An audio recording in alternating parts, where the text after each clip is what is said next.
Queridos, hoje nós chegamos ao final do propósito que estabelecemos estudando o livro de Levítico.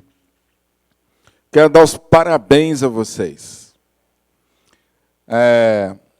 Quarta-feira passada estava participando conosco o pastor Eduardo, que tem frequentado a nossa igreja com a família, e ele disse assim: por que você foi escolher o livro mais difícil da Bíblia para estudar? Você escolheu logo o mais difícil, Honório? E eu disse para ele da nossa ideia de estudar a Bíblia toda sequencialmente durante o ano, né? E, obviamente, nós vamos nos deparar com alguns livros mais difíceis. E eu falei para ele, quem já estudou o Apocalipse, estudar Levítico é fácil. Ele falou para mim, eu prefiro o Apocalipse do que o Levítico. Realmente é um livro que muitas pessoas desistem quando começam a ler e a estudar, porque encontram muita dificuldade em entender o livro de Levítico. E, infelizmente, você vai encontrar pouco material de apoio para estudar o livro de Levítico. Existem muitos materiais, livros publicados para ajudar a gente a estudar o livro, estudiosos da Bíblia, comentaristas. Mas o livro de Levítico é o que tem menos apoio que você vai encontrar para estudar. Então, por isso, as pessoas logo desistem, porque não encontram material para apoiar. Mas nós vencemos, chegamos ao final. Eu creio que aprendemos muitas coisas. Obviamente, daqui a um tempo nós poderemos estudar novamente o livro de Levítico e vamos descobrir coisas novas. Isso é a beleza de se estudar a palavra de Deus. Um texto, mesmo texto, fala conosco de maneiras diferentes, em épocas diferentes da nossa vida. Essa é a beleza e a riqueza da Bíblia Sagrada, a palavra de Deus, que nós cremos, inspirada por Deus, diferente de outros livros que nós lemos, em que a história se torna cansativa e repetitiva, mas a Bíblia não. É sempre uma coisa nova, quando nós abrimos e estudamos a palavra. Então, não esgotamos o livro de Levítico. Nós fizemos um estudo, daqui a um tempo poderemos voltar e fazer novamente outro estudo. Hoje, nós vamos fazer uma recapitulação do que nós estudamos. Nós poderíamos ir para frente e entrar no livro de Números. Vamos fazer isso quarta-feira, aliás, viu? Quarta-feira já começamos no livro de Números. Nós poderíamos, mas eu achei que deveríamos fazer uma recapitulação, porque o nosso objetivo é aprender. Então, a gente esquece. É um livro longo, 27 capítulos. Muita coisa nós estudamos. Então, a gente esquece. Então, eu fiz um resumo, tentei aí fazer um resumo, para que você tivesse também esse resumo, quando você quiser fazer um estudo mais rápido, você vai poder lançar mão deste resumo que nós fizemos aí, contemplando quase todo o livro, quase todos os estudos que nós fizemos. Ok? Enquanto fazemos o resumo, nós vamos também fazendo uma prova. Você vai fazendo uma prova aí, vai ver o que você gravou, o que você guardou. Eu vou fazendo perguntas para vocês, vocês vão fazendo perguntas para mim, e nós vamos aí concluir esse último estudo e fazendo esse resumo aí. Amém? Vamos começar com o texto básico. Aquilo que nós poderíamos escolher como o versículo que resume ou que sintetiza a mensagem do livro de Levítico. Alguns livros é possível você fazer isto. Existem versículos que sintetizam o objetivo do autor. Então, esse é um texto que nós podemos tomar aí e que pode servir a esse propósito. Dois textos estão aí na sua folha. O primeiro é de Êxodo e o segundo de Levítico. Os dois textos, eles se completam. E nós vamos ver isso aí nessa recapitulação. Então eu vou pedir a vocês que leiam comigo, por favor. Serginho, será que dá para aumentar um pouquinho o retorno? Não sei se eu estou ficando meio surdo. Tá bom, obrigado. Eu vou tentar falar mais baixo. Vamos ler juntos aí, então, Êxodo 25, versículo 8. E me farão um santuário. Vamos de novo. E me farão um santuário. Muito bem, o outro texto. Eu que os trouxe do Egito, a fim de ser o Deus de vocês. Portanto, sejam santos, pois eu sou santo. Esse texto de Levítico é o texto básico, que pode sintetizar a mensagem de todo o livro. Eu sou o Senhor, que os trouxe do Egito a fim de ser o Deus de vocês. Portanto, sejam santos, porque eu sou santo. Você percebe aí que o texto de Levítico mencionado faz uma referência com Êxodo. Ele diz, eu sou o Senhor que os trouxe do Egito. E isso nos remete ao Êxodo. O livro do Êxodo retrata a saída do povo de Deus do cativeiro egípcio. Então o livro de Levítico faz uma ligação com o anterior. E isso é fundamental para entender o livro de Levítico. Você entender o livro de Levítico, você precisa conhecer o Êxodo. O que Deus está dizendo? O que aconteceu no Êxodo que faz essa ligação com Levítico? Deus disse assim num determinado momento da saída ou da caminhada do povo quando saíram do Egito, caminhando pelo deserto. Deus disse num determinado momento da caminhada: vocês me farão um santuário para que eu possa habitar no meio de vocês. Que santuário é esse? Vocês estão lembrados? Nós estudamos isso no Êxodo. Que santuário é esse? Ele tem outro nome também. Como chama? Tabernáculo. Deus ordenou que construísse o tabernáculo. E lá no Êxodo você vai encontrar detalhes dessa construção. Você vai encontrar lá medidas, você vai encontrar material, você vai encontrar tudo nos mínimos detalhes. E foi um estudo riquíssimo que nós fizemos aqui, foi do tabernáculo. Cada peça, cada parte do tabernáculo, o seu significado e aplicação. Qual é o propósito de vocês construírem o tabernáculo? O que Deus estava querendo com isso? Simplesmente que eles fizessem uma obra? O que Deus queria? Por favor, podem responder, participem. O que Deus queria? Qual o propósito de Deus? Estar no meio do povo. A palavra, não, eu entendi o que você disse, mas a palavra correta ainda é habitar. Deus, eu quero habitar no meio de vocês, eu quero estar no meio de vocês. No Êxodo fica muito claro o propósito de Deus. O que Deus está querendo? Eu estou querendo habitar no meio de vocês e me tornar o Deus de vocês. É preciso a gente entender que até esse momento, o conhecimento do povo de Israel acerca de Deus era um conhecimento incipiente, pequeno. Eles não conheciam muito sobre Deus. 430 anos no cativeiro egípcio, eles ouviram demais sobre os deuses dos egípcios.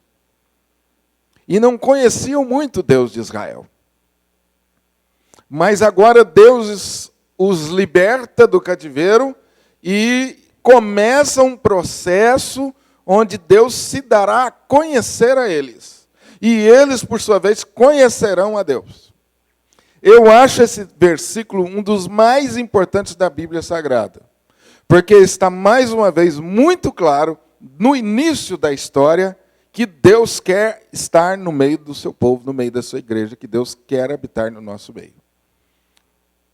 No Novo Testamento tem um texto correspondente a esse. Vamos ver como é que está a sua capacidade de fazer essa ligação velho e novo. No Novo Testamento tem um texto que nós citamos ele quase todos os domingos aqui, que está exatamente nessa mesma direção, manifestando a vontade de Deus. No Novo Testamento, foi Jesus que disse. Lembra? O que Jesus disse que se parece com isso? Estarei convosco todos os dias, até a consumação dos séculos. Tem outro texto. Tem outro texto. Você disse um, muitíssimo importante. Tem duas palavras aí, dois textos. Pode falar. Apocalipse? Não. Mas qual o texto que você tem em mente? Cristo no meio da igreja. Não lembro o texto. João 1.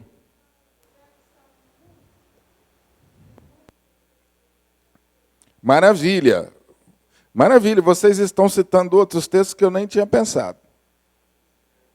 Aí, Caleb, onde estiver dois reunidos, eu estarei no meio de vocês. Todos os textos que vocês falaram não estão certos, inclusive o texto de Apocalipse, que foi uma mensagem consoladora à igreja perseguida.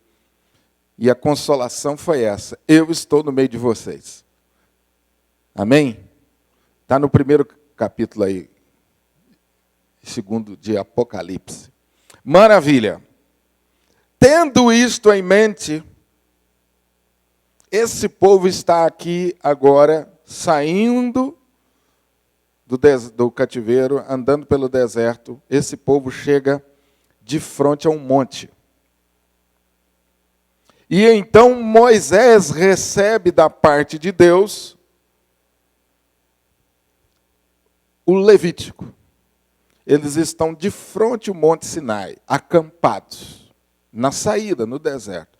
Moisés sobe o Monte Sinai, então Deus começa a trazer para Moisés a revelação dos 10 mandamentos, incluindo o Levítico. Então, qual é o contexto em que Deus dá o Levítico?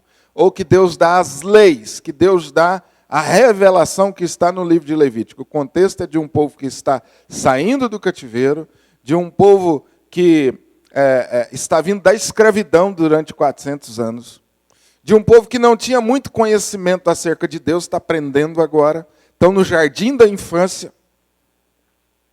de um povo que está com medo, de um povo que está com a cabeça confusa, porque eles conviveram 400 anos numa nação idólatra, cheia de deuses, e de repente eles agora estão diante de um Deus que se revela como Deus único e verdadeiro, e a cabeça deles está confusa.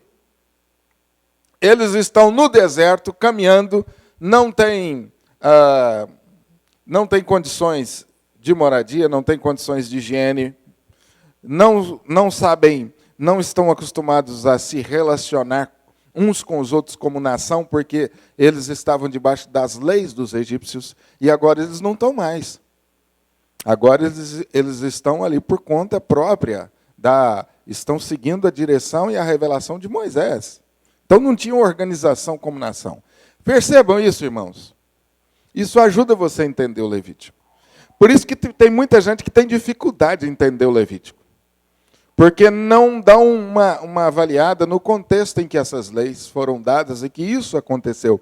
Porque você percebe ali algumas coisas no livro do Levítico, que você fala assim, mas isso aqui é uma coisa muito primitiva. Muito primitiva. Dar leis de como o homem deve fazer a sua higiene.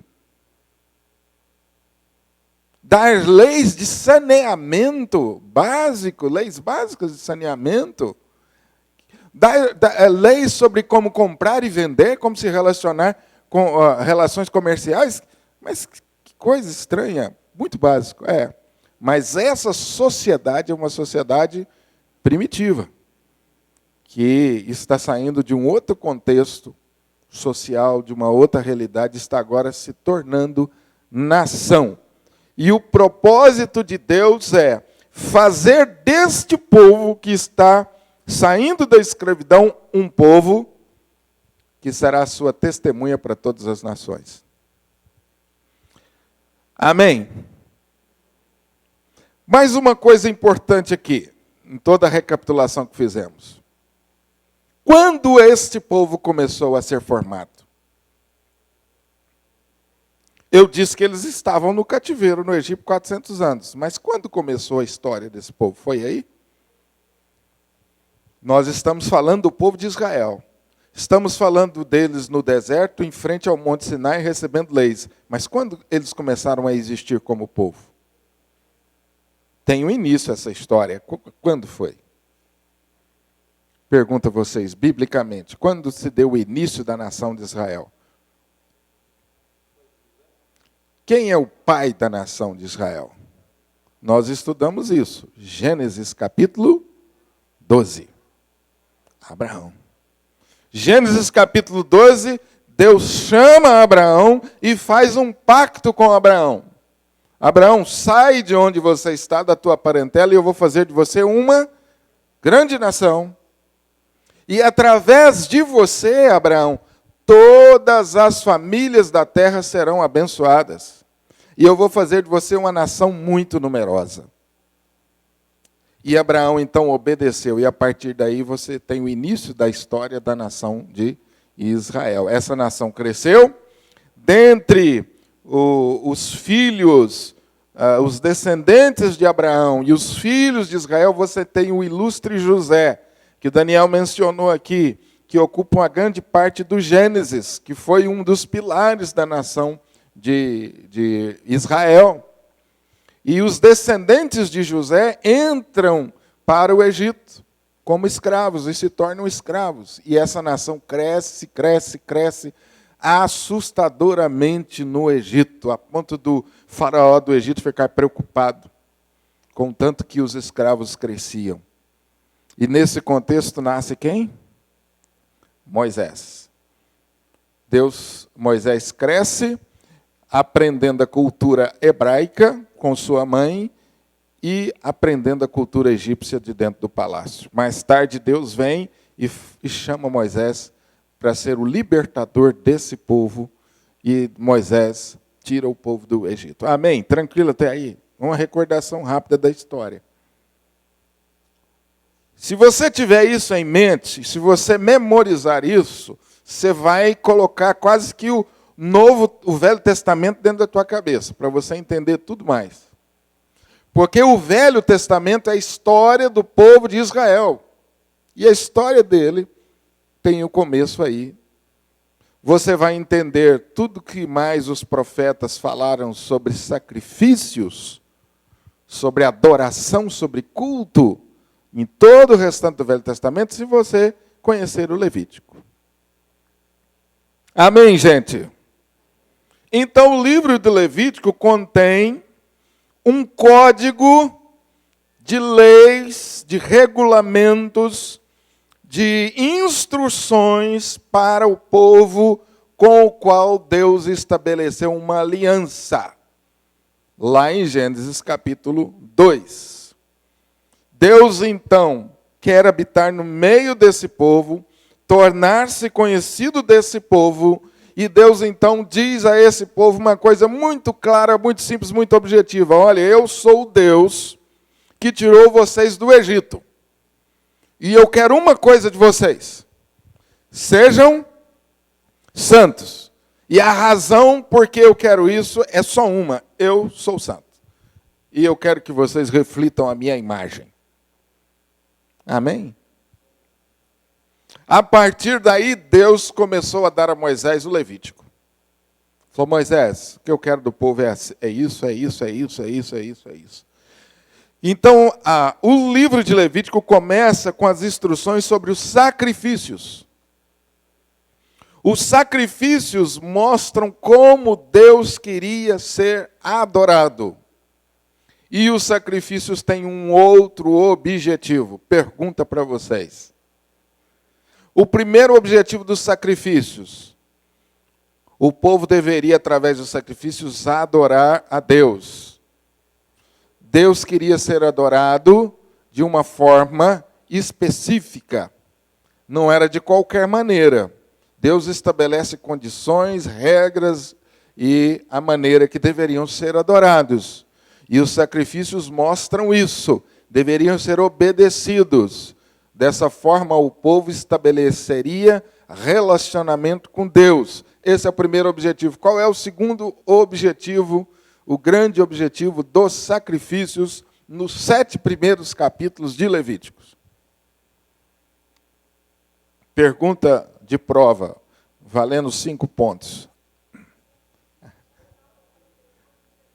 Amém. O sacrifício apontava para... Então, querido, quando você lê os 7 primeiros capítulos de Levítico, como nós estudamos, vamos ver aí. Nós aprendemos sobre o sacrifício do holocausto, que significava consagração pessoal. Nós aprendemos sobre oferta de manjares. Nós aprendemos sobre oferta pacífica. Nós aprendemos sobre oferta pelo pecado. E nós aprendemos sobre oferta pela culpa. Esses eram 5 principais e mais importantes sacrifícios que o povo deveria fazer diariamente. Ok? Cada um tinha um significado. Mas todos eles apontavam para um aspecto do caráter do nosso Senhor e Salvador Jesus. Então, o livro de Levítico é um livro também profético. O povo não sabia muito bem, não entendia muito bem, mas Deus já estava colocando no coração e na mente deles quem era, como seria o Salvador. Por isso eu coloquei um texto aqui. No final do ponto 1, está grifado. O que quer que pensem na ocasião, por causa do sacrifício de animais e do fogo ardendo continuamente no altar, não há dúvida que Deus impregnava nos corações dos homens, primeiro, a consciência de pecado de cada um e a sua incapacidade de resolvê-lo sozinho. Todo cerimonial apresentado é tipo do sacrifício vindouro de Jesus, o único capaz de salvar o homem de seus pecados. Amém? Pastor, por que aquele tanto de sacrifício lá em Levítico? Aquele tanto de sangue, aquele tanto de coisa lá. As pessoas já me perguntaram muito isso. Ah, não, pastor, aquela parte lá eu pulo. Pois você pulou a melhor parte. Porque aqueles sacrifícios lá, eles tinham o objetivo de mostrar ao povo o seguinte: sem derramamento de sangue, sem alguém morrer, vocês nunca serão salvos. Alguém precisa morrer. E aquilo entrou na cabeça do povo. Aquilo ficava assim, olha, diariamente. Sangue derramado, o fogo no altar continuamente. Imagine, meu irmão, eu sei que é difícil imaginar isso, mas tente imaginar. Você tem uma casa, um quintal no fundo que você cria lá umas ovelhas. E diariamente você tem que ir lá nas suas ovelhas, separar uma, levar, pegar aquela ovelha. Aí você olha para o seu rebanho assim, e aí a sua esposa está do lado.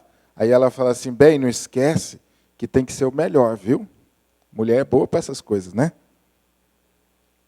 Que o marido olha assim e fala assim: eu vou pegar mais mirradinha, que senão vai me dar um desfalque grande no meu rebanho. Aí a mulher falou: bem, pode não.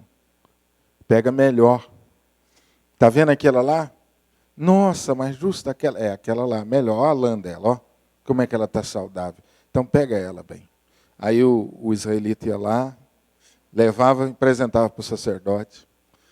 E aí, até certo ponto, ele participava daquele sacrifício lá pelos seus pecados. Dessa forma, imagine isso, gente, sendo feito sempre, constantemente. Constantemente. Isso entrou na cabeça deles. Por isso, João Batista, no Novo Testamento, qual é a pregação dele para os judeus? Ele aponta para Jesus e diz o quê? Eis o Cordeiro. Aí o judeu falou assim, então é esse. Começa a cair a ficha, né? As coisas começam a se encaixar.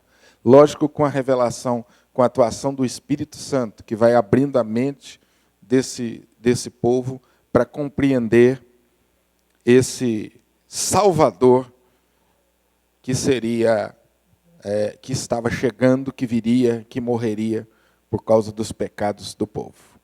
Maravilha. Segundo ponto importante no livro de Levítico. Primeiro, os sacrifícios, a base do relacionamento com Deus.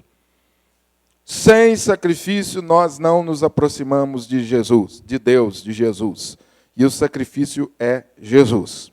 O segundo ponto importante, Deus escolhe homens para que estivessem servindo a Ele integralmente no tabernáculo. Aí Deus está instituindo o sacerdócio. O que é o sacerdote ou o sacerdócio? Era um ministério formado por homens escolhidos, preparados, consagrados para o serviço no tabernáculo. Esse é um dos capítulos mais importantes de Levítico também. Aliás, não tem nada que a gente pode dizer aqui que não é importante, né? Mas esse é um momento na história do povo muitíssimo relevante. O tabernáculo estava pronto.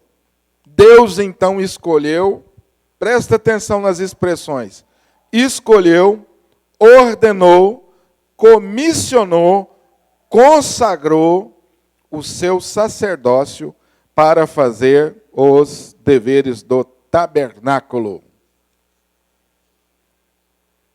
Ao oferecerem adoração, esses homens tinham que se preocupar em fazer exatamente o que Deus mandara. Mas nós encontramos aí um triste episódio, uma tragédia.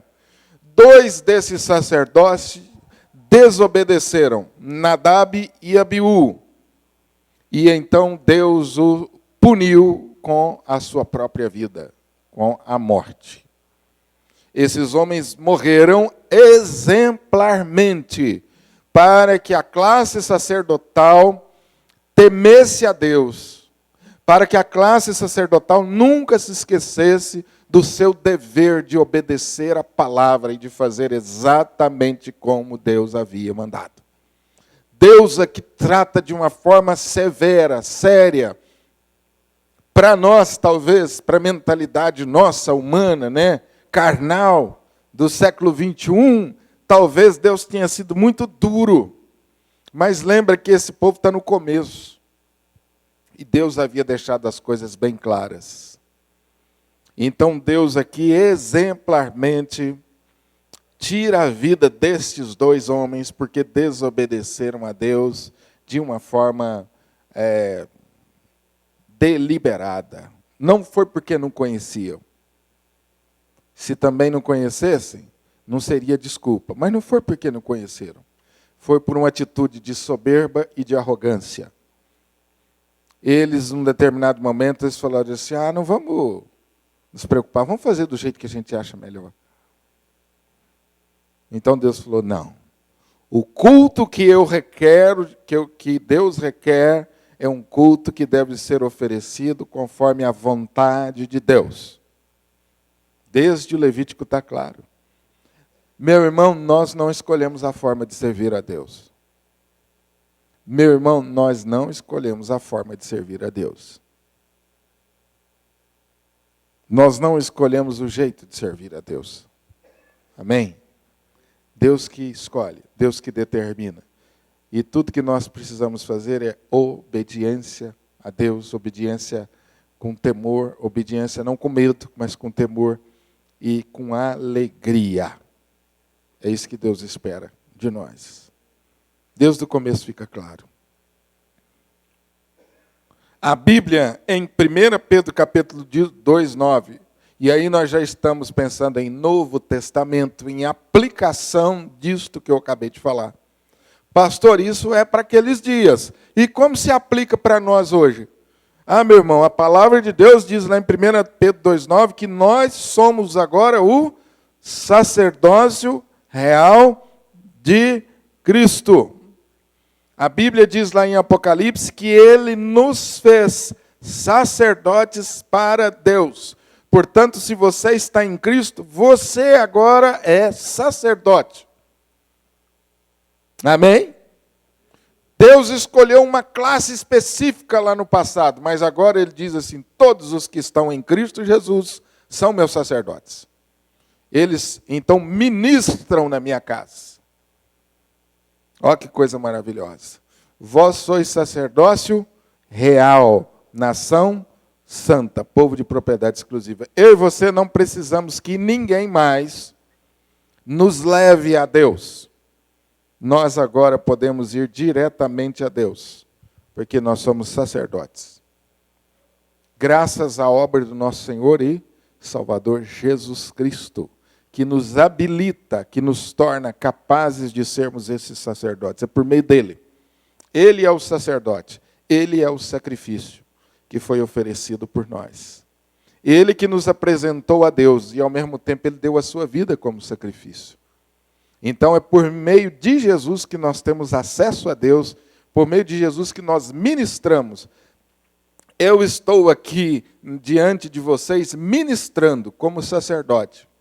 Vocês, quando oraram esta noite, vocês estavam ministrando como sacerdotes. Quando vocês cantaram, vocês estavam ministrando como sacerdotes. E quando você sair aí e for falar a palavra para alguém, você vai estar ministrando como sacerdote, em nome de Deus. Você não tem curso de formação teológica. Você tem outro curso de formação. Talvez você nem tenha nenhum curso de formação, não teve o privilégio de frequentar uma escola ou optou não frequentar a escola. Meu irmão, não tem nada a ver com grau de escolaridade, isso tem a ver com relação com Deus. Não importa o seu grau, não importa o seu status, não importa a sua condição social. Se você está em Cristo, Deus falou, se você agora é meu sacerdote, nós trabalhamos juntos, você agora é meu cooperador. Aonde você for, você leva o meu nome, você ministra no meu nome. E eu vou estar com você sempre. O Caleb, que a gente quase não ouve a voz dele, ele pega o contrabaixo dele ali e toca maravilhosamente bem. E a gente não ouve a voz dele no culto, mas ele é sacerdote, ministrando através do contrabaixo, na casa de Deus. O Alan hoje tocou a bateria, não vamos ouvir a voz dele, ele nem não vai orar, mas ele estava tocando bateria, ministrando na casa de Deus a música. O diácono recebeu você ali na porta da igreja hoje, ele está ministrando na casa de Deus. Ele abriu a janela, ele abriu as portas, e esse serviço ele está ministrando na casa de Deus. A Karine saiu daqui para cuidar das crianças, ela está ministrando na vida das crianças. Você vai sair daqui e vai encontrar com seu amigo não crente. Amanhã no seu trabalho, você vai conversar com ele, enfim. Você será instrumento de Deus, você vai ministrar na vida dele. E a ministração que você vai ministrar na vida dele é diferente da minha, porque ele não tem Jesus, eu tenho. Então você vai ministrar Jesus na vida dele. Você vai ensinar ele a conhecer Jesus. Domingo passado eu conversei com um jovem aqui na porta da igreja, ele falou, pastor, tem um amigo assim, e eu achei interessante que nós ficamos separados um tempo, mas agora nos reencontramos, e eu vi que ele está com muita sede de Deus, falando das coisas de Deus e tal, mas ele está no começo, e eu tive a oportunidade de falar muita coisa com ele. Eu achei isso maravilhoso, me senti tão bem. Eu falei, sim, e agora? O que você vai fazer? Ele falou, bom, eu não sei. Eu falei, continua discipulando ele. Você foi colocado na vida dele para discipular. Você já está na fé há muito tempo, não é? Ele falou, pastor, eu nasci na igreja. Eu falei, meu amigo, você sabe a Bíblia de capa a capa. E ele não. Então agora, ele é a sua referência. Ele é a sua referência. Então você vai até ele, convida ele para estudar a Bíblia junto. Pastor, como que eu faço isso? Eu tenho um material aqui na igreja, vou colocar o material na tua mão, você vai encontrar com ele uma vez por semana. Eu posso fazer isso? Você não pode, você deve, você é obrigado a fazer isso. É uma obrigação nossa. Você vai ensinar a Bíblia para ele. Ele falou, pastor, e tem muita coisa que eu posso ensinar para ele. Eu fui criado na igreja, eu falei, meu irmão, é isso aí. Esse conhecimento todo agora você vai salvar. E daqui a um tempo, nós vamos receber ele aqui como membro da igreja, você vai levar ele lá na frente da igreja para ser batizado. Obra sua, Deus vai te usar.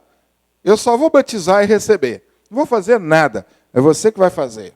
Você é ministro de Deus na vida dele. Olha que coisa maravilhosa. Amém? Por isso eu disse para vocês que esse é um dos capítulos mais importantes da Bíblia. Porque tem a ver com a missão da igreja, com a minha missão e com a sua missão. Queridos, vamos lá. Versículo ponto 3. Lei sobre a pureza integral e o dia da expiação. Aí, nós vimos aí, gente, e fica até cansativo esse capítulo, esses capítulos de 11 a 16, porque você vai encontrar uma série de leis, de instruções. Eu fiz uma síntese aí. A imundícia dos animais, a imundícia do parto. Os irmãos estão me acompanhando aí? Ponto 3. Acharam? Amém aí? Está ali também, ó. Maravilha. Obrigado, Carlos. Imundícias do parto, imundícias da pele, imundícias de emissão na relação sexual, imundícias morais, relacionamentos homem-mulher, homem com homem, mulher com mulher, enfim.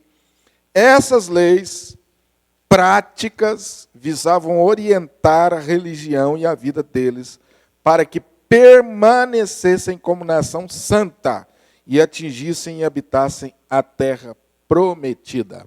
De novo, lembra do contexto? Eles saíram do cativeiro de uma nação idólatra, estão no deserto. As condições eram precárias. E Deus está tornando esse povo uma nação que tinha o propósito de dar testemunho de Deus. Esse povo está olhando para a terra prometida, onde eles iriam habitar e tornar-se definitivamente uma nação. E esse povo lá na terra prometida, como também no deserto, eles estavam cercados de nações, de povos que tinham outros hábitos e outros costumes. E então Deus diz a eles, olha, vocês vão se diferenciar do povo através da obediência a essas instruções.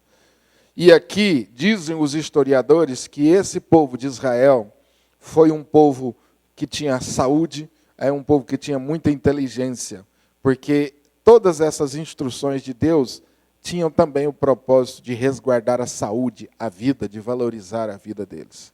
Você vai encontrar ali instruções muito claras de higiene pessoal, que o povo deveria tomar cuidado, evitando assim muitas doenças que as nações pagãs tinham e morriam.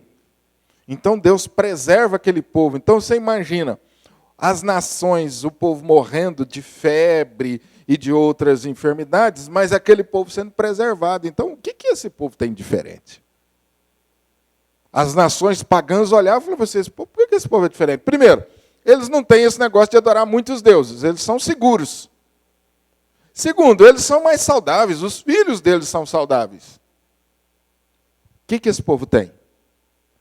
Nós seguimos a lei de Jeová, nós seguimos a instrução de Deus, o único Deus vivo e verdadeiro.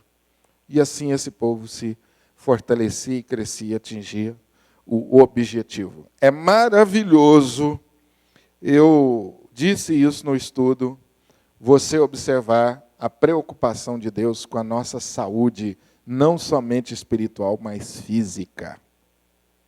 Vós sois o templo do Espírito Santo. Quando você se preocupa com a sua saúde e cuida da sua saúde, você honra a Deus.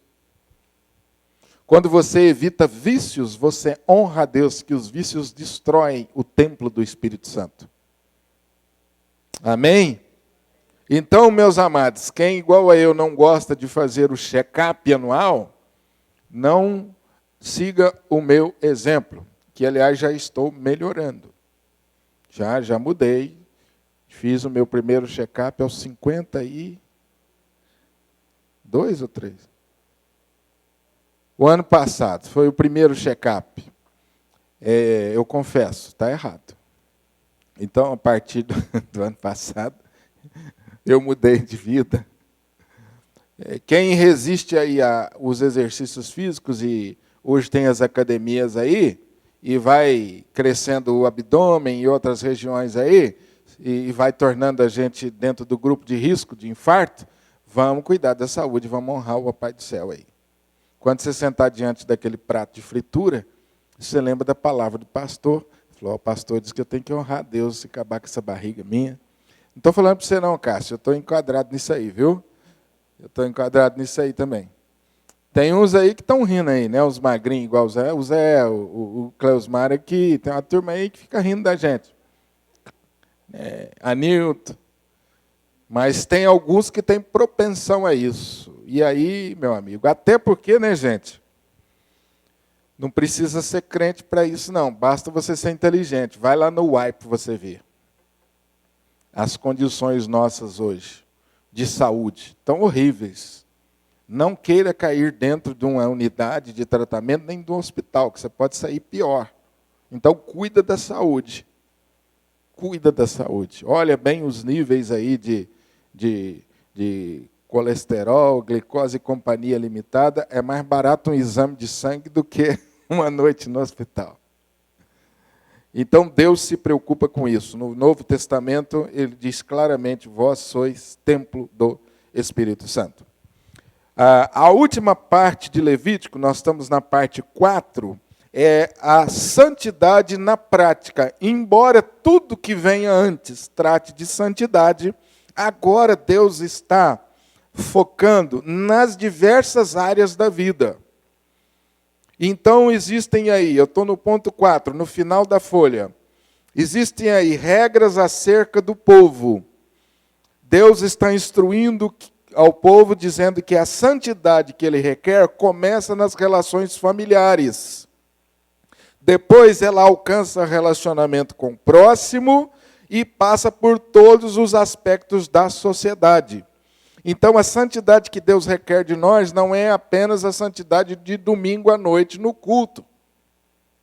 É uma santidade que alcança todos os aspectos da nossa vida. No trabalho, as minhas relações de trabalho precisam ser relações que glorifiquem a Deus. Vou contar uma coisa para vocês aqui, vou contar o milagre, não vou contar o santo. Conversei com uma pessoa domingo que falou assim, pastor, estou triste. Estou enfrentando uma fase difícil. Por quê, meu irmão? Porque eu vou ter que despedir um irmão nosso do trabalho. Eu falei, sério mesmo? Ele falou, sério. Eu tenho que despedir um irmão nosso do trabalho. Eu falei, como assim? Mas por quê? Ele falou assim, pastor, a crise está difícil demais. Esse é o primeiro ponto. Corte de despesa. A ordem veio de cima. E eu apenas obedeço. Segundo, pastor, já cansei de falar para a pessoa.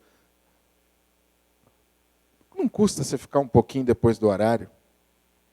O seu horário é 6, fica até às 7. A empresa está precisando. Pastor, nada que eu falo ele me ouve. Não se esforça. Não vai além do que precisa. E hoje, esse tipo de funcionário ou de empregado não tem lugar mais nas empresas. Alguém que chega e fala assim, eu só vou fazer aquilo para qual eu fui contratado, tem os dias contados na empresa. Estou certo, Marina? Estou certo ou não? É assim lá? Você trabalha numa grande empresa? Quem mais trabalha aqui? Anilton, estou certo ou não? Estou certo, Cássio? Eu também já trabalhei. Você honra a Deus quando você é um bom funcionário. Você honra a Deus quando você é um bom funcionário, quando você é um bom aluno. Então, quando Deus fala da santidade nos diversos aspectos, Isso envolve você chegar um pouco mais cedo no horário de trabalho e sair um pouco mais tarde. Envolve. Isso envolve, porque você vai honrar a Deus. Isso envolve você ser honesto no seu trabalho. Honesto no seu horário, honesto. Você também trabalha numa grande empresa, não é assim? Não tem que ir além? Às vezes o empregador pede demais, e aí esse empregador ajustará contas com Deus. Se escraviza, se não paga o salário honrado, também acerta as contas com Deus. Porque Deus diz que nós honramos a Ele também nessa relação de empregador e empregado. Então eu não sei qual a sua posição, se você é um empregador ou empregado, mas o Papai do Céu quer santidade nisso aí. Deus trabalha aqui todas as áreas da nossa vida. Que a gente tem uma mania, né, gente? De ir na onda dos outros.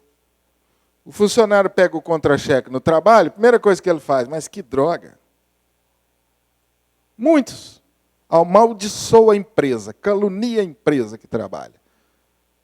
Rouba a empresa. Tem muita gente que rouba a empresa, leva as coisas da empresa para casa. Eu trabalhei durante muitos anos no hospital. A dificuldade que o diretor do hospital tinha era essa. Constantemente ele falava comigo, pastor, está havendo roubo demais. Eu falei assim, mas como? Ele falou, roubo dentro do UTI, roubo dentro da sala de cirurgia. Eu falei, mas não, só tem médico. Ele falou, então. Eu falei, sério mesmo? Ele falou, os que mais estão roubando no hospital. Eu falei, misericórdia, senhor. Médico precisa roubar instrumentos de hospital. Enfermeiras graduadas precisam roubar. Aí chega na empresa, né, tem que fazer aquele pente fino na pessoa. Vai sair da empresa, tem que fazer aquele pente fino para não... Meu Deus. Eu estou falando de coisas corriqueiras e básicas que nós, como crentes, não podemos entrar nessa onda, irmãos. Quem paga o seu salário, quem dá a você é Deus. Quem sustenta você é Deus. Não adianta você se indignar com seu patrão, não.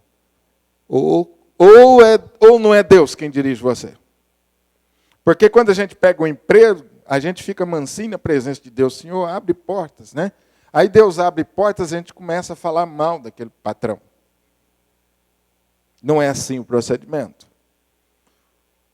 Fica muito claro desde o início. Deus quer que você honre a Deus em todas as áreas. Você começa em casa. Não adianta tirar uma de santo dentro da igreja.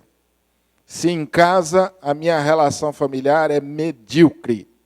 A minha espiritualidade é carnal demais. Não adianta. Levítico disse, olha, começa em casa. E vai passando por todas as suas relações. Amém? Santidade prática em todas as áreas da nossa vida. Depois, no capítulo 23 e 24, Deus fala das festas. O povo de Deus era um povo festeiro, viu, gente? O povo de Deus era um povo festeiro. Deus organizou para fazer festa. Viu, Anilton? Nós temos que fazer mais festa. Aliás, os crentes gostam de festa, né? Falar em festa, depois do culto, tem hoje um quissuco com salgadinho para comemorar a conclusão de Levítico, tá? Não saiam muito rápidos, que hoje nós temos aí um suco para ficar diferente dos outros dias. Hoje nós merecemos aí celebrar, conseguimos concluir o livro de Levítico. Então nós vamos fazer festa. Não poupe motivos para fazer festa. O povo de Deus é um povo festeiro. E as nossas festas são maravilhosas. São maravilhosas, porque são para honrar a Deus. São para honrar. Então tem uma série de festas que Deus disse que era para o povo fazer. E é interessante, viu, amados, que vocês viram aqui nesse capítulo, né? Depois de 7 anos de trabalho duro, 1 ano de descanso. 1 ano de descanso. Descansar as pessoas, descansar os trabalhadores e descansar a terra. O ano sabático. E a cada 50 anos, 7 vezes 7. É o 7 exponenciado. 7 vezes 7, o ano seguinte era o 50º, era o ano do jubileu. Esse ano era um ano inteiro também de festas, era um ano inteiro de consagração, era um ano inteiro de descanso. E era um ano onde eram devolvidas as propriedades. Oh, coisa maravilhosa, gente. Depois de 50 anos, se você vendeu a sua propriedade, quem comprou a sua propriedade devolvia para você. É maravilhoso isso, é ou não? Dá tudo certo aí. Pense bem. Pense bem, dá tudo certo. Com isso, Deus previne o povo da ganância. Com isso, Deus diminui ou ameniza a pobreza, a diferença de classes. Porque tinha trabalho para todo mundo. Tinha condições para todos, fartura de alimento para todos, desde que obedecessem a Deus. Isso aí é uma palhinha do que nós vimos com o tempo. Depois nós vimos no 26, já concluindo o livro, que Deus faz um resumo dizendo assim, olha, resumidamente, se vocês me obedecerem, vocês serão prósperos e abençoados em todas as áreas da vida. Mas se vocês desobedecerem, vocês serão amaldiçoados. Claro, Deus deixa claro, esse binômio, obediência, bênção. Desobediência, maldição. Castigo, punição. O povo experimentou momentos de muita prosperidade quando obedecia, e momentos de muitas dificuldades econômicas, sociais. O povo tornava-se escravo de outra nação quando permanecia na desobediência. O final do capítulo 26 diz assim, contudo, se vocês permanecerem na desobediência, mas contudo, se voltarem para mim e confessarem, eu vou perdoar vocês e vou dar a vocês a chance de recomeçar. O capítulo 26 termina com a misericórdia, com a longanimidade, com a bondade de Deus. O capítulo 27 fala dos votos. Né? Os israelitas faziam suas súplicas e as suas orações, e às vezes faziam votos a Deus. Então o capítulo 27 orienta sobre esses votos que eles deveriam fazer, e orienta também sobre dízimos, como eles deveriam dizimar. Amém. Eu vou terminar rápido com a conclusão. O que nós aprendemos? 7 grandes lições em Levítico. Bom, antes de eu continuar, pergunta. Eu estou falando, preocupado com o horário, que eu quero terminar um pouco mais cedo, para dar tempo da gente ter um momento de confraternização. Perguntas?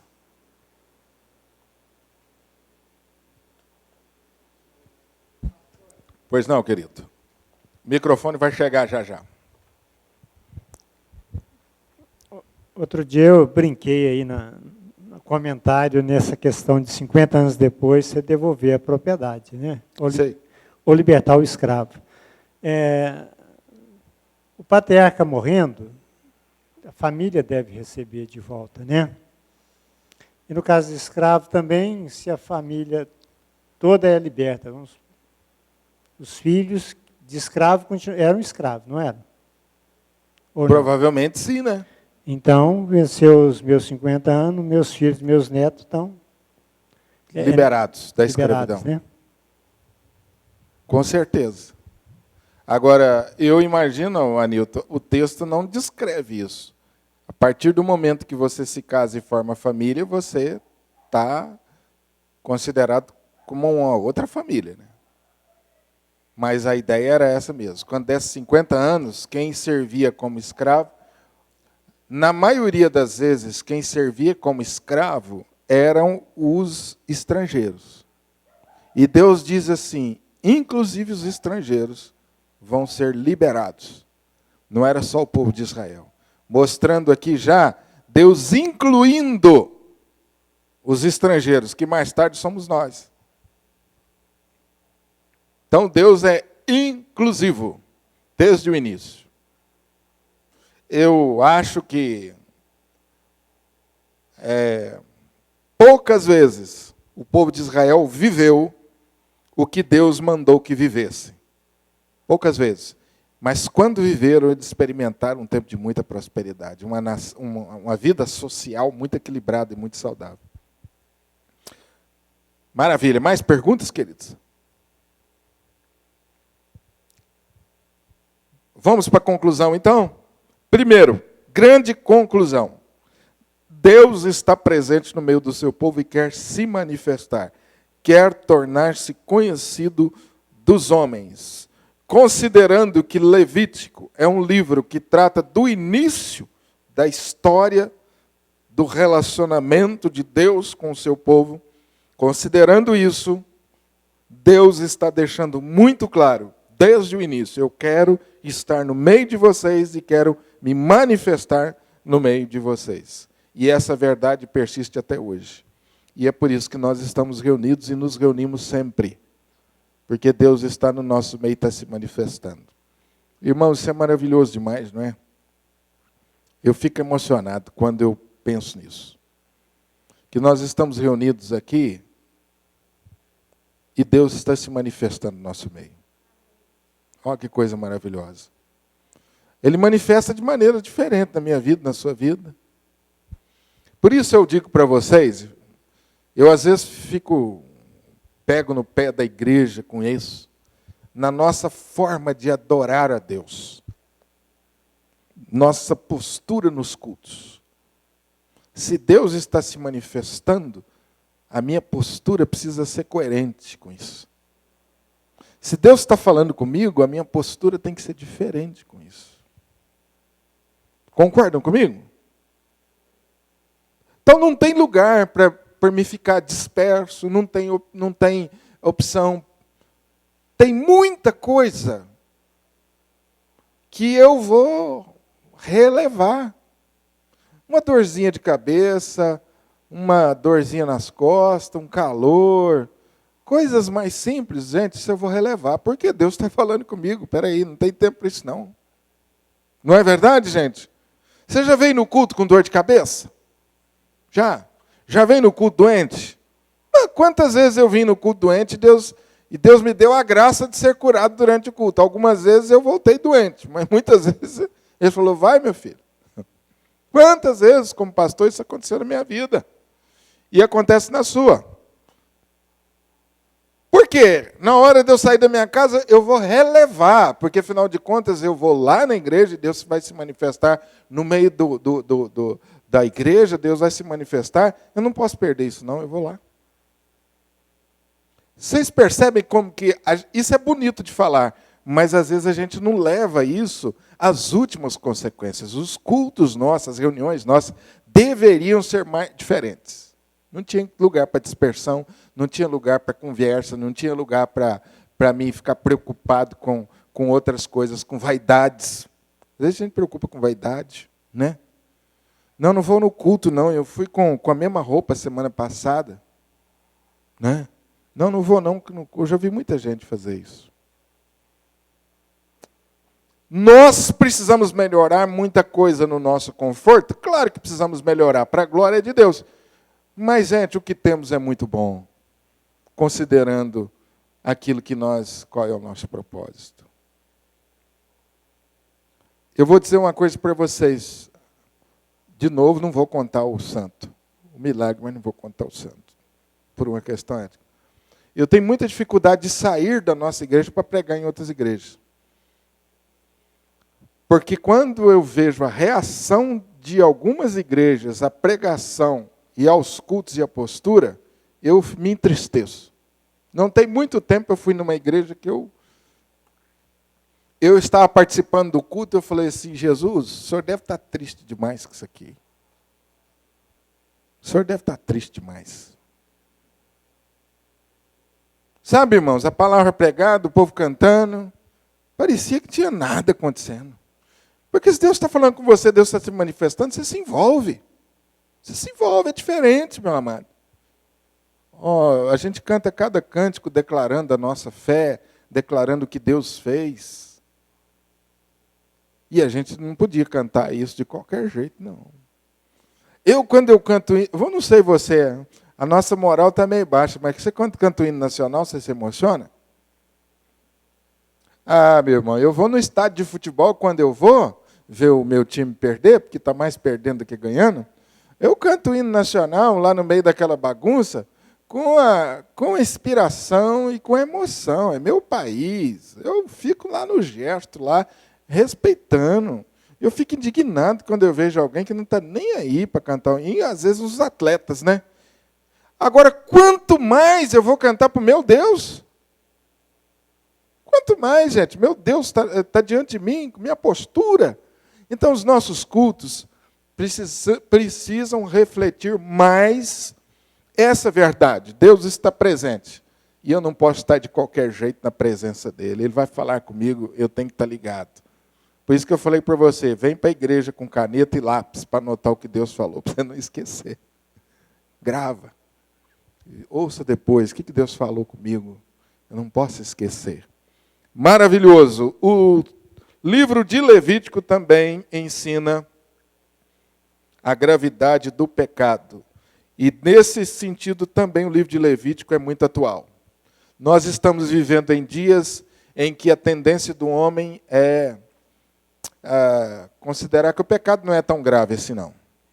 É desvio de comportamento, a gente chama, e outras coisas, né? A psicologia chama, e aí as ciências sociais vão dando nomes diferentes aos nossos pecados, e são nomes até bonitos, para não chocar muita gente. Mas a Bíblia não faz rodeio, ela faz, isso é pecado.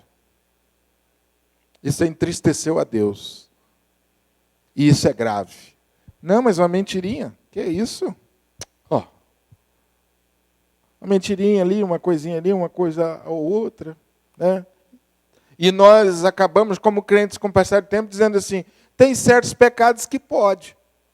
Normal. Tem outros que não, outros são mais graves, né? Está na lista de mais graves, matar, roubar e adulterar. É os 3 mais graves. Esses aí, a igreja se escandaliza. Aí a igreja se escandaliza. Os outros a gente passa batido, porque é comum. Então o livro de Levítico fala assim, olha, não tem nada, não tem nenhum pecado que Deus não se ofenda. Existem pecados de consequências maiores, mas todos eles ofendem a Deus. E atrapalham e interferem na nossa comunhão com Deus. São graves. Tiago falou para a gente tomar cuidado com o uso da língua. Ele falou assim, a língua é um órgãozinho muito pequeno. Mas assim como a fagulha põe fogo numa floresta, a língua também é capaz de causar um grande estrago. O que Tiago está falando? Cuidado com os pecados da língua. A maneira de falar, o que se fala, coisa que a gente às vezes não dá tanta importância. Fala mal do irmão, ouve falar mal, faz comentários depreciativos que não levam a nada, e a gente acha que isso pode, isso não tem problema. Então, Levítico mostra assim, olha, esses pecados são graves, e eles trazem consequências sérias, e Deus se entristece. Ao mesmo tempo, Levítico fala assim, e você não conseguirá resolvê-los sem Jesus. Você não conseguirá resolvê-los sem Jesus. Tem alguma área na sua vida que você sente necessidade de um maior investimento? Sempre tem um calcanhar de Aquiles. Sempre tem. E eu e você precisamos identificar esse calcanhar de Aquiles e colocar na presença de Deus. Deus está agindo na tua vida? Amém. E uma das coisas que Deus faz é isso. Mostrar para a gente o nosso calcanhar de Aquiles, e Deus se apresenta com a cura, com a solução, com o poder que nós precisamos. Eu preciso identificar. Agora, existe um calcanhar de Aquiles que é comum. A nossa natureza pecaminosa, isso é comum. Mas, além disso, nós temos alguma área na vida que ainda tem muita sombra, que precisa chegar à luz de Deus. Áreas na nossa vida. Pois não, Cássio? Dá tempo de fazer uma pergunta ainda, pastor? Claro que dá. Não me veio à mente uma situação, até uma curiosidade. O pastor já considera que o pecado chegou num tal grau de, vamos dizer assim, sei lá, perversidade, que a gente já está vivendo aquela profecia de que o bem seria considerado mal, e o mal seria considerado bem. Ou seja, já inverteu 100% a realidade em relação ao pecado, em relação às coisas, vamos dizer assim, puras, santas. Né? Ou seja, o pastor considera que nós já chegamos nesse tempo ou estamos em progressão? Todas as gerações experimentaram momentos assim, em que eles consideravam que eles tinham chegado no fundo do poço. A geração de Noé experimentou isso. Houve épocas em que você vê claramente os profetas denunciando isso. Na história da civilização humana, você vê claramente momentos assim. Quantos que viveram a época da Segunda Guerra Mundial não achavam que não podia existir nada pior? Maioria. Aí veio o pós-guerra. Aí, depois do pós-guerra, com a reconstrução, as nações começaram a orgulhar de si mesmas e achar, não foi o fim, nós podemos fazer melhor. E aí se enche de soberba. Aí vem de novo e mergulha em períodos. Então, nesse sentido, é cíclico. Nesse sentido, é ciclo. Agora, o que a Bíblia diz é que quanto mais você se distancia de Deus, mais você perde a referência, a sensatez, o equilíbrio, mais você perde. Quanto mais você caminha na desobediência deliberada, mais você se embrutece, desumaniza, vira animal. O homem pode ser muitas vezes pior que o animal, porque se distanciou demais de Deus. E sim, a gente vê claramente na sociedade nossa hoje situações assim. Claramente. É só ligar a televisão que você vê claramente que as pessoas perderam a noção do que é certo e errado, do que é bem e mal. Não tem nenhum temor a Deus. Claramente a gente percebe. Porque assim a gente, igual o pastor está comentando, a nossa, como é que fala, interpretação ou visão, não sei se está equivocada, mas parece que o que de ruim tinha de acontecer, parece que não tem mais onde tirar coisa ruim. De tanta dor, tanto sofrimento que a gente está vendo no mundo de maneira generalizada. N situações aqui que a gente foi enumerar, como é que fala? Acho que é 2 Timóteo, né, que enumera todas aquelas... Fala lá. Uhum. É um texto. Fala do homem, né? Da dureza do homem. Nós, às vezes, temos essa sensação mesmo. A nossa geração tem essa sensação de que será a última. Será mesmo? Não sei, né? Difícil, né? Será mesmo que a nossa será? Será que não tem jeito de ser pior? Não sei.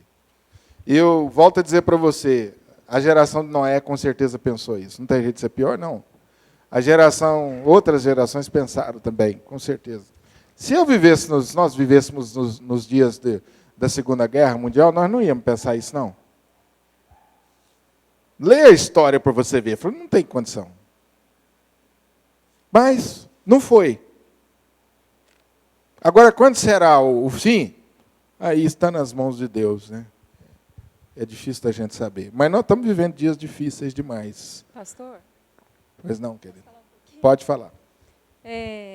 O livro de Levítico, eu vejo assim, eu percebo que ele é um livro muito indicado para os leitores na atualidade. Acho que é o mais indicado. Pelo tudo que eu estudei, eu aprendi demais, pastor. Sem dúvida. Eu perdi muitas das lições, mas o que eu pude acompanhar, eu jamais tinha aprendido com profundidade a respeito desse livro. Porque ele fala de uma coisa muito importante sobre a santidade, que ela tem uma ligação com a nossa vida cotidiana. Essa santificação está relacionado com o nosso Deus o tempo todo, e além disso, relacionamento com o próximo, que não é fácil. Relacionar-se com o próximo, porque Jesus falou lá em Mateus 7:12, portanto, o que você quer que o homem faça para você, fazei eu também a eles. E que tem uma ligação muito profunda também com Levítico 19:18, que diz, amai o vosso próximo como a si mesmo. Então, esse livro... Pastor, eu tirei muitas lições. É muito atual. Santidade está fora de moda. Mas é o que Deus requer sempre. Então, quando você parte daí, Vamos lá. Deus presente e que se manifesta na vida do homem pecador, quer a consagração total dos seus filhos. Perceba a expressão total, porque é isso que Levítico nos ensina. Romanos capítulo 12, Paulo interpreta essa visão dizendo o seguinte: rogo-vos, pois, irmãos, pelas misericórdias de Deus, que apresenteis o vosso corpo por sacrifício. Ele usa a linguagem do Velho Testamento: sacrifício vivo, santo e agradável a Deus. Ter acesso a Deus e ser escolhido para ser um sacerdote é um altíssimo privilégio. Especialmente porque antes não éramos povo, não tínhamos esperança e estávamos destinados à destruição por causa do nosso pecado. Então Deus nos salvou, fomos salvos e agora Deus nos dá um propósito, que é proclamar o nome daquele que nos chamou das trevas para a sua maravilhosa luz. Sexta lição, o altar, que é tantas vezes mencionado no livro de Levítico, inclusive tem um capítulo específico sobre isso. O altar é a vida de cada cristão, porque o nosso corpo, o seu corpo é o santuário do Espírito Santo que está em vós, diz o apóstolo Paulo. Todo aquele que confessa Jesus deve viver diante do altar do Senhor em seu coração. Nossas vidas devem ser oferecidas a Deus, de novo, como sacrifício vivo, santo e agradável a Deus, que é o vosso culto racional. Por último, vamos ler juntos esse texto de Hebreus, que também é um texto que sintetiza a mensagem de Levítico. Vamos ficar de pé para ler esse texto? Depois vocês vão sentar de novo, mas só para vocês descansarem. Esse texto é muito bonito e riquíssimo. Vamos ler juntos? Sejamos agradecidos, pois já recebemos um reino que não pode ser abalado. Sejamos agradecidos e adoremos a Deus de um modo que o agrade, com respeito e temor, porque, na verdade, o nosso Deus é fogo consumidor. Aleluia. Amém.